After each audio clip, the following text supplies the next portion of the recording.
This is my Yamaha FZ750 and it's currently a non-runner. It's also got no keys and at some point in its life it was involved in a bit of a fire. But despite those issues, this bike has currently still got a full MOT and it's only covered 41,000 miles, so there is still loads of life left in this old girl. And despite me having this bike sitting around for the last 6 months or so, I still have not managed to get it running, or at least it running on all 4 cylinders, because it has previously run on 2, like we'll see now.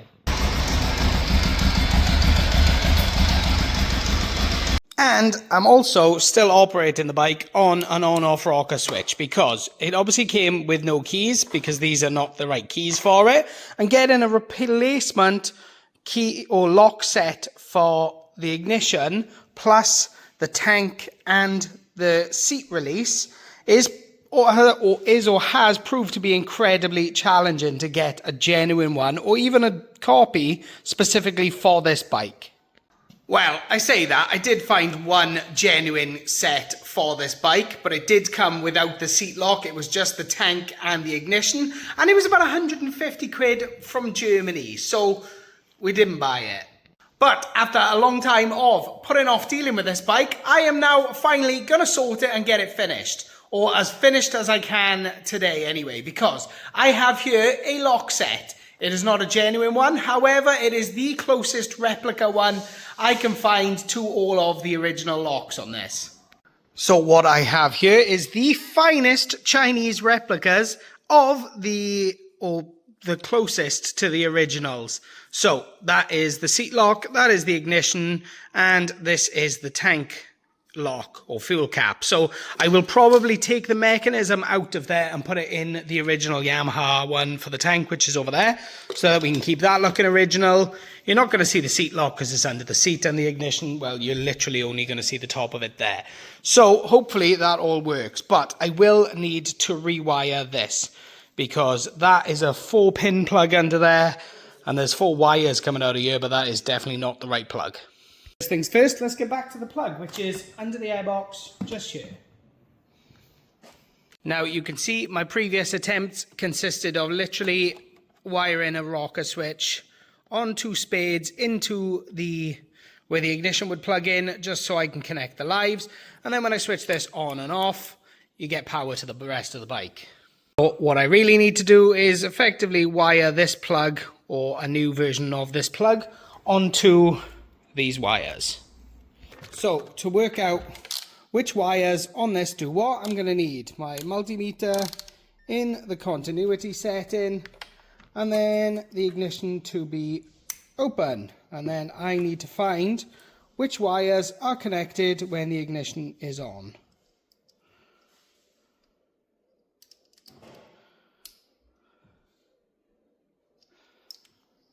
So, by using the multimeter, I found out this red and black cable are the live and the negative, or positive and negative, that I needed to connect up to this block in the way that I have. Now, I know these clips are not the prettiest, they're not the best, but I just want to see if this works, and if they do, I'll come back later and I'll solder them in so that they're actually decent looking and not looking like they were done by a 5-year-old. Okay, moment of truth. Battery's connected. Fuel pump is engaging. We'll turn that off. The lights were up on the clocks. So I'm going to count that as that is going to work. Okay, positive step forward. I now have an actual ignition with keys for the FZ, but that is only half the battle because I have still got to get the ignition out. Let me show you what I'm working with.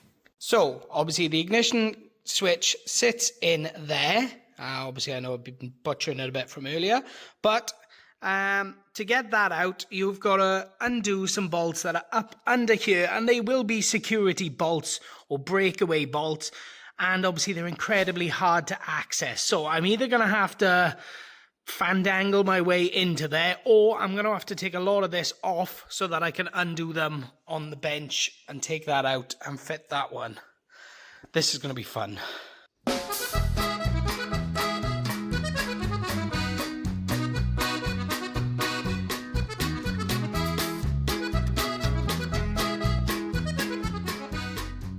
Okay, Okay, actually removal wasn't that bad, but if you can see in there, it has got some like breakaway bolts.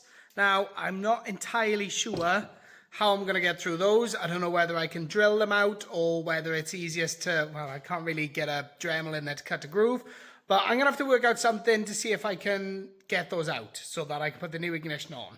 Okay, old bolts are out. Two very different approaches. I started drilling this side, and then I ended up just angle grinding through the side of it to break the top of the bolt.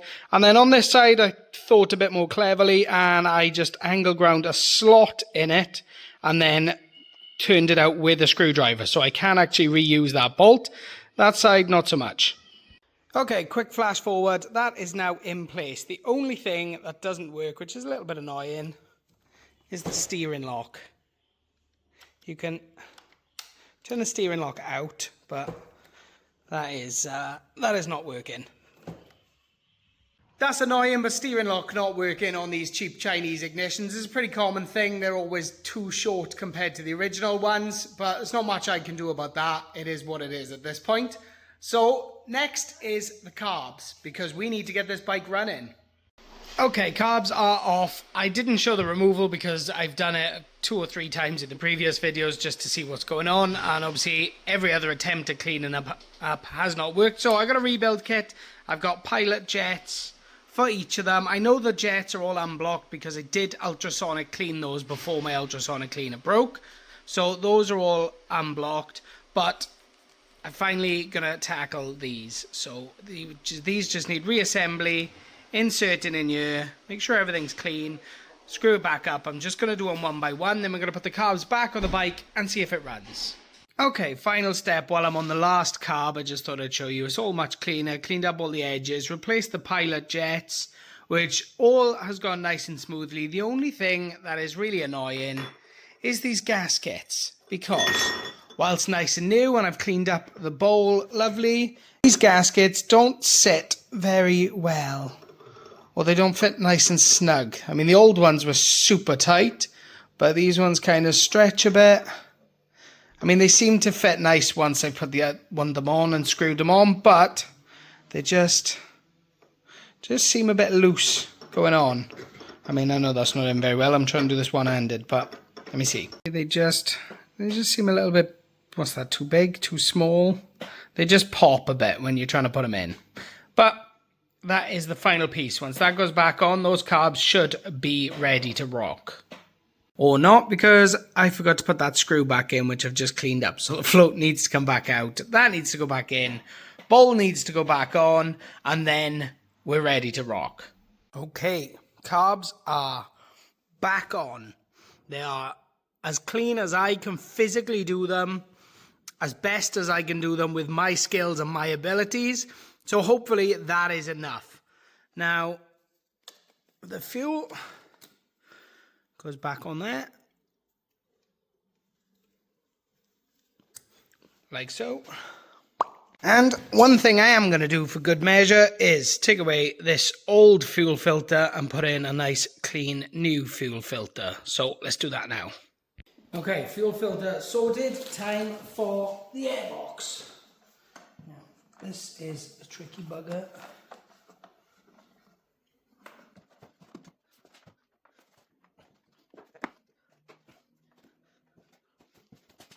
Okay, bit fiddly with all the Jubilee clips, but the airbox is actually on nice and tight. The carbs are on nice and tight. We are very, very close. And now the tank is on. This is going to be moment of truth time.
Uh-oh, that is an absolute disaster. The choke has literally just come off in my hand. I mean, I always knew that cable was a bit frayed, and obviously it wasn't pulling properly all the way, but with that off, very much going to struggle to start this. And it is absolutely weeing fuel from the carbs on the right, which it wasn't before. Well, that is very annoying because I genuinely felt like I was doing everything right for once. I did my research, did everything I'm supposed to do. I don't know, I don't think there's any sealant that you're supposed to put in with the gaskets because they're just rubber seals. But whatever, they've just literally leaked all that fuel from the gaskets. So, can't do right for doing wrong. Or can't do wrong for doing right. I don't know, whatever the saying is. But that is frustrating. That is massively frustrating. And people often ask me why I can't finish a project, and stuff like this is why I can't finish a project. You get the parts, you're doing everything right, or so you think, and then bang, all of a sudden I am back to waiting probably the best part of a week to get a new choke cable and figure out how I'm going to seal up those carbs or what I'm going to do about those carbs. Because the bike was trying to run there. It started and it sounded like it was running on more than 2 cylinders when it started, but it wasn't staying running for long enough for me to find out. What's even more frustrating is I wanted to get this video out, or the bike at least running and all the locks changed and reassembled so that the bike was pretty much complete so that this video could go out, which will be last Sunday now when you're watching this video. But I will have done something else instead to make sure that I hit my Sunday upload. Luckily, I'd already put together another video on the GS before it went up for sale so that I don't miss an upload. And things like this are literally, that's why I do it. That's why I got more than one thing on the go, so that I can have a couple of films going at the same time, so that if something goes wrong or parts, or like they have with the FZ, I've got a backup film that I can put out instead to make sure you get your content on a Sunday. So for now, we'll cut back when I got the stuff that I need to actually make that bike run. Okay, it is a new day and I'm now over the frustration of these carbs kicking my ass. Because I've now got a new choke cable and I got the carbs back off the bike. So I'm going to find out if it is the carbs that are leaking from the seals or if something else has gone wrong and the fuel's not shutting off and it's coming out from the overflow. So I'm going to fill these carbs up with fuel and see where they're leaking from. So after putting a bunch of fuel into it, it looks like it is generally leaking from this carb.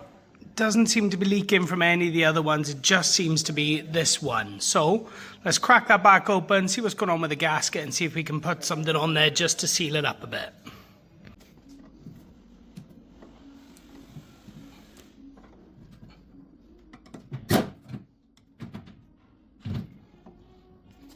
Okay, so carbs are loosely back in place. The fuel tank, I'll adjust that in a minute, so that's loosely back in place.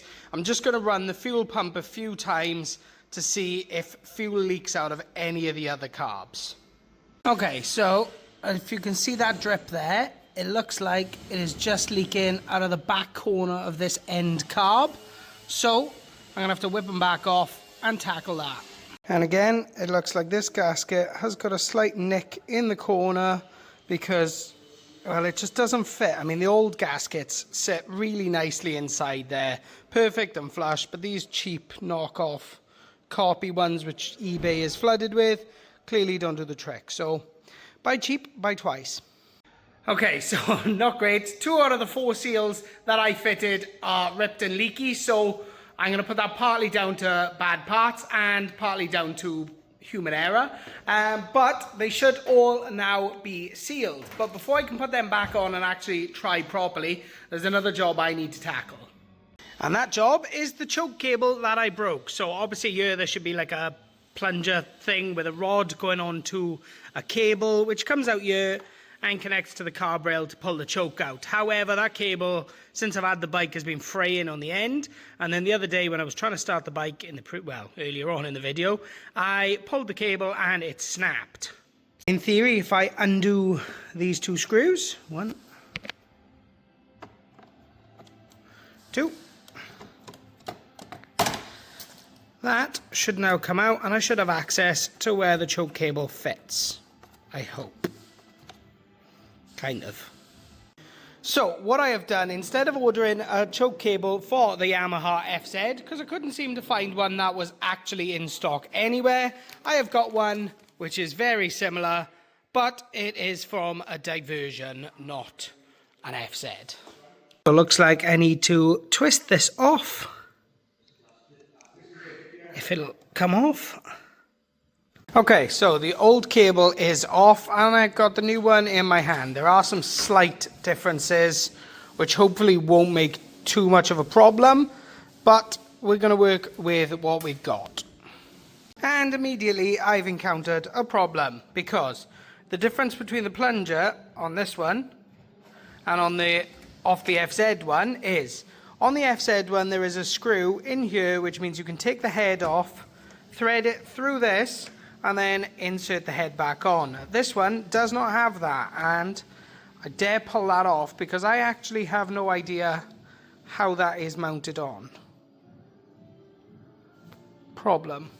Okay, so instead of just ripping this off and seeing what's underneath it, I'm just going to solder on. I'm going to fit it for the time being and see if I can get hold of the original part. But that now works way better than the old one ever did. So now when I put the carbs back on and everything, I should be able to put the choke on properly and we can see if we can get this to start, because this thing has always struggled with a cold start. Okay, this is going to be moment of truth time. Everything is reassembled. The carbs are as clean and as tight and as everything as I can get them. They are now not leaking fuel. All the jets have been cleaned. Even the float needles have been replaced. I don't really think there is anything else I can do, because obviously all the other jets came out and went through the ultrasonic cleaner. My rebuild kit obviously only had gaskets and the float needles. I have done everything I possibly can. The only thing I haven't checked is spark, and that's because of where the spark plugs are. They're a bit of a nightmare without me taking other bits off. So if this doesn't run now, then it has to be a problem with the spark. I have even primed the carbs and they are not leaking. So let's hit that button. Choke on. Ignition on. Kill switch off.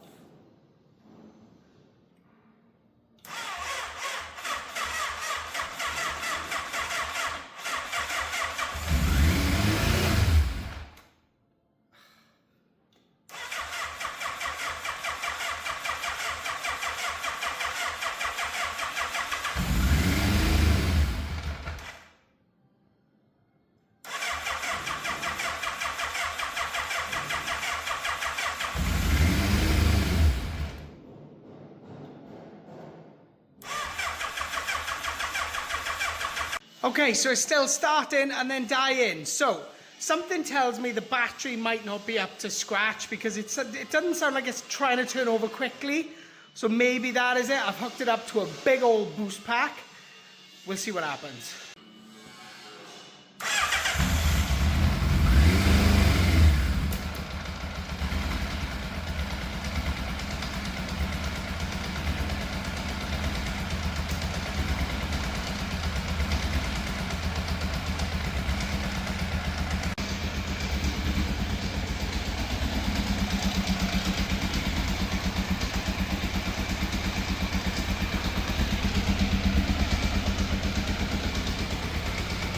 Okay, after that last start, it fired straight up with the booster on it. It still doesn't quite sound right, so I've adjusted the idle a little bit, and also I had the throttle cables on the wrong way around. There's a push cable and a pull cable, and when I thought the throttle was in thingy position, it revved its tits off. So I've adjusted those. I've adjusted the idle screw as well, because it was holding the flaps completely closed. So hopefully we might get a bit of a better run this time.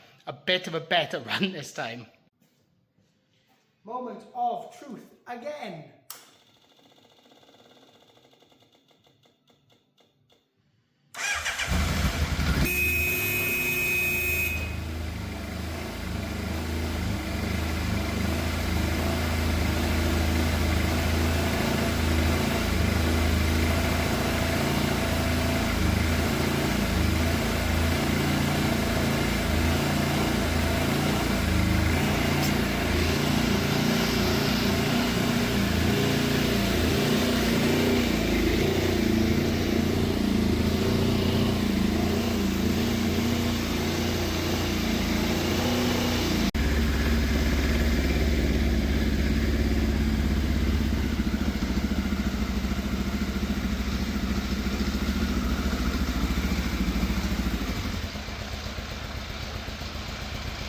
Okay, this is progress because the bike is now starting first time every time. All right, with the help of a jump pack, but it is starting first time every time, and it's running on all 4 cylinders, or at least from the temperature, it is firing on all 4 cylinders because it's running, but it does not sound happy. So there's still a bit of work to do. Now, one of the issues that I'm having is caused by, obviously, this choke cable not being incorrect, because I can't always tell, even if I mean, there, I know it's all the way on, but even when it's down, I don't know if it is completely off. So I'm going to have a little look into that. And then there's still a couple of issues with the carbs. So even though we know the carbs are clean and there's fuel coming through them, they're definitely going to need balancing, because I'm not sure whether they're getting the right balance of air and fuel at the same time. And then there is the throttle, which I kind of been skirting around this whole time because it doesn't spring back, and the cables, they're not really the best. You know, you've got to turn the throttle on and off, and I mean, you can hear the cable moving, but obviously that should snap back on its own. So I'm going to do a bit more fiddling and see what I can work out, because obviously we can get the bike to start, but sometimes the idle is way up and then sometimes it starts and it just cuts out. I can't seem to find quite the right balance for the idle, and obviously it sounds, I don't know, it doesn't sound as smooth as it should. Okay, new test. I know the choke is all the way off because I've lifted everything and I've checked it. So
okay, I'm not totally sure. I mean, obviously, it's going to need some fiddling. The engine does sound like it's missing a little bit, and based on how much heat I can feel coming off some of the exhausts, the middle 2 exhausts, or the exhausts coming off the middle 2 cylinders are a bit cooler than the outer 2 now, whereas the 2 on the left last time were almost cold to the touch after running it, and the 2 on the right were hot. So I'm not sure. Maybe it's missing a little bit because the carbs aren't balanced. Maybe there's something else going on. I'm really not sure at this point.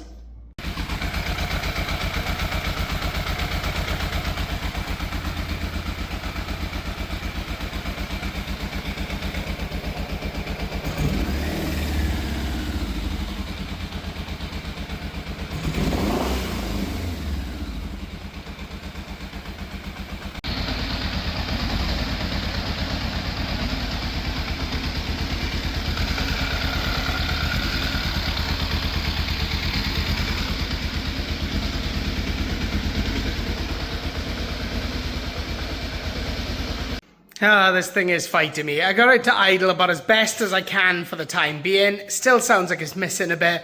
So it's definitely still an issue. I'm pretty sure within those carbs. So what I'm going to have to do is wait till my new ultrasonic cleaner arrives, completely strip them down, put everything in the ultrasonic cleaner so that I clean all the dirt off the inside, the outside, the jets, everything, absolutely everything. Because obviously last time I did them one by one in my small ultrasonic cleaner, but I'm getting a much bigger, much more powerful one, and some proper cleaning fluid. So hopefully that will solve the problem. And then when they're off, I can actually either try and balance them myself or get somebody else to try and balance them for me. And of course, I'm going to get some new throttle cables and take a look at that throttle problem, because it should snap back. It's snapping back on the mechanism on the carb, so it's probably the cables or up the top where the actual throttle is. That's going to need looking at, because that response is just a bit slow.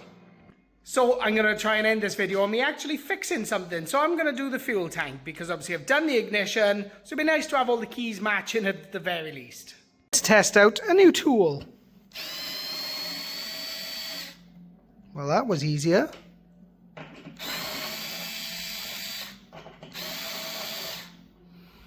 done this before I started, but just to make sure I don't lose anything. Woo!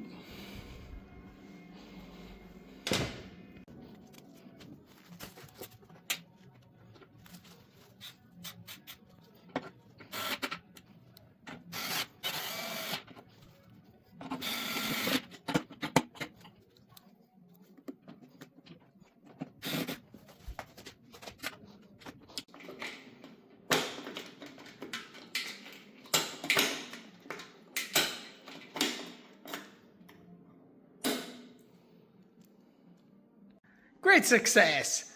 Now, I know I would have liked to have kept the original one, but taking the mechanism out of that and putting it in the original one was proving difficult. I don't really know how everything works inside them, and there was lots of little springs and things, and I couldn't really get the mechanism out of that because where the screws are on that are different to the one on the other one. So we've gone with the new one, the copy, but it looks all right, and for the first time since I've owned the bike, we have keys that work in the ignition and the fuel tank.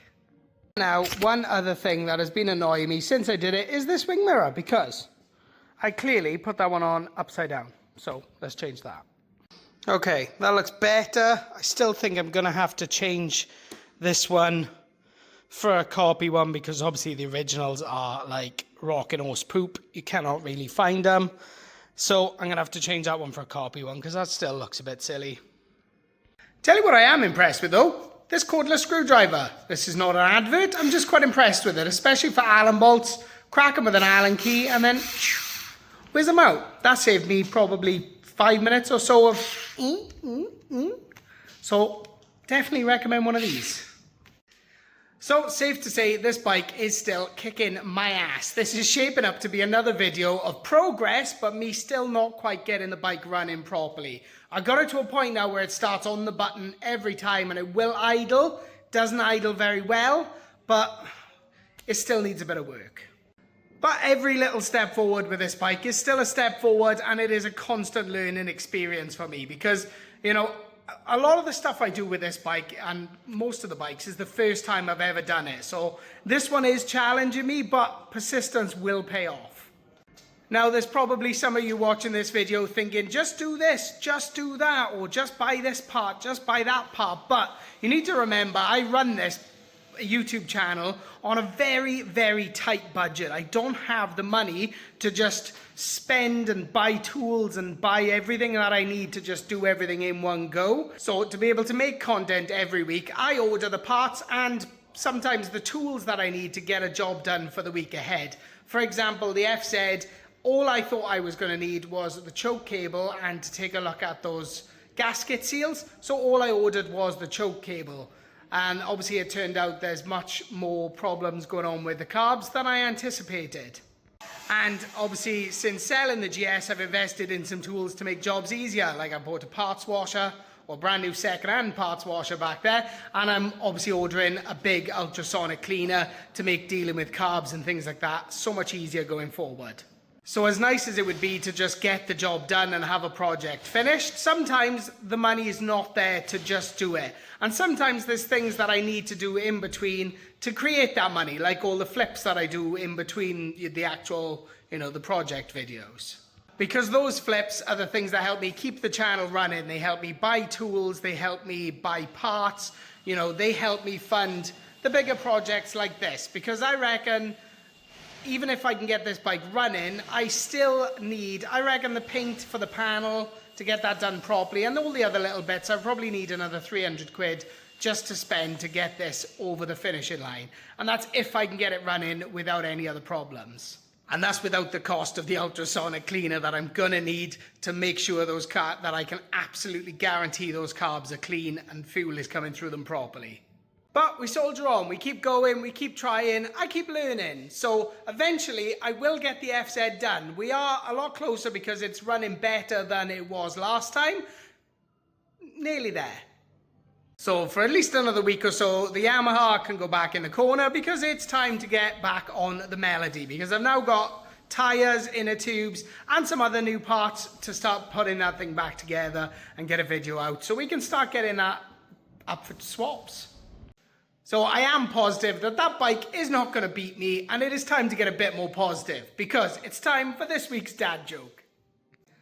What sound does a witch's motorcycle make? Broom, broom.